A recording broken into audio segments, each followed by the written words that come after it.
Jodak ma Musoma e gwenge ma Budalangi e kaunti ma Busia koro dagi luoro mar oula ma giwacho ni nyalo ywerogi e kinde ma koth mapek medo chwe e gwenge ma kono.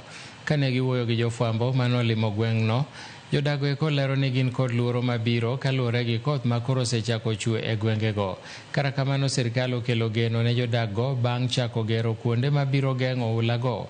Jotelo ma alworano okwayo sirkal mondo oger yewni madongo e aora Nzoia kod Yala, gino mabiro kelo konyruok mosiko.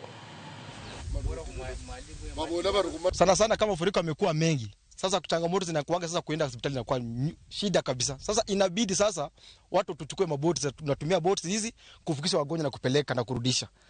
Namaliza mwaka 2 kama niko kwa hiyo tenti, maji imejaa penye nilikuwa na nimejenga nyumba, sina mahali ya kujenga nyumba. Hii dike ikifika mahali ambapo walipanga kufika hapo, ni vizuri iwe extended ifike kule, kwa sababu kuna maboma ambayo kwa huko mbele. Shule karibu 20 ini Budalangi ziko chini ya, zimezingirwa na maji, hata zingine maji imeingia ndani kama hii mmeona hapo. Kuna Yala swamp pande hii, inataka pia serikali ione vile inaweza kutukinga nayo. Then Nzoia wametuwekea dikes, lakini upstream wakiweka dams, that will be the best solution.